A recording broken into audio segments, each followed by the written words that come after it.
for you to enjoy as well.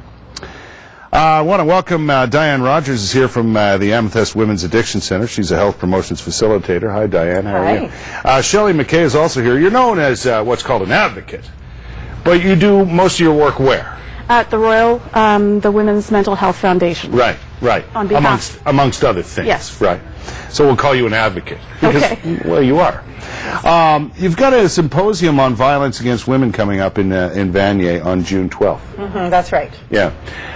What's the premise behind the symposium itself? What's going on there? Well, the whole concept is to bring women with lived experience to the forum, along with service providers who are providing programs, supports, and services for women, to have a big conversation about how we can develop and design a screening tool so that every door that a woman might go to, hospital, clinic, addiction center, mental health unit, there'll be a common screening tool whereby women will be recognized as needing other supports around sexual assault, domestic violence, violence on the streets. Because as you well know, there are many factors involved here. It's not just simple violence against women, right? There are other outside influences and things that are connected to all of this. That's right, and we're trying to point to the fact that usually violence precedes codependence on substances and mental disorders. Right. So in fact, women who have experienced violence are 5 times more likely to develop a mental disorder or a substance abuse issue.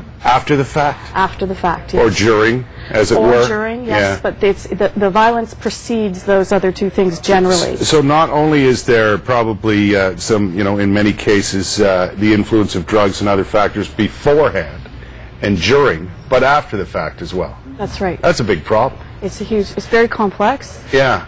Are women willing to talk about this? Like, you want to talk to people who have had or are having this happen to them, correct? That's right, and they are very willing to talk as long as they're in a safe environment, and we're providing a safe environment on June the 12th in Vanier for them to speak. How do you encourage people who are affected by this directly to come out and speak?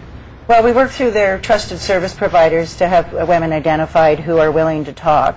Right. And as long as they're reassured of confidentiality and safety at the forum, then they're very willing, because they want to help themselves and other women. Exactly. And and I think, and I'm sure you've seen this, once somebody steps forward and starts talking about these issues in an open sort of fashion, it leads to others doing the very same thing. That's right, and that's part of what drives me to go out and talk about it as well. And we're hoping on this day, in a very supporting environment, with also some counselors present who will help those who may feel very emotional in sharing.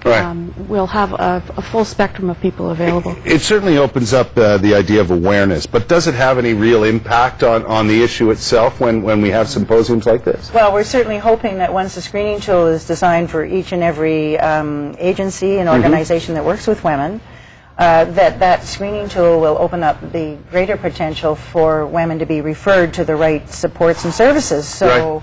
And hopefully it'll draw attention, obviously, to this. Is that often a problem, that we, need to send them in the right direction to the right people, and that sometimes doesn't happen? Well, absolutely. Number one, the agencies are strapped for funding at the moment, so it's very hard for them to provide the right kind of services all the time for every woman who may come through the door. Absolutely. And you can't be too general in nature, right? You have to be specific at certain times. Absolutely. Which is difficult to do. Not difficult to become a part of this symposium, though. How do people get involved? I know you want more and more people to come out and take part in this. Well, we're asking service providers and women with lived experience to register. They can do that through Amethyst Women's Addiction Centre, and I believe that the website amethystottawa.org is on the screen, as well as call up, and there's a registration with the Ottawa Coalition for Violence Against Women as well. But we are asking that people sign up as soon as possible. It's not open to the general public per se, but we'd like the general public to please feel free to contact Amethyst so that they could talk to us about wanting to be involved and how they'd like to be involved in the dialogue.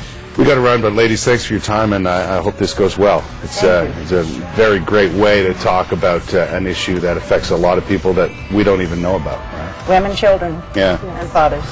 Thanks very much. Thank you very much. 6:58, 2 minutes away.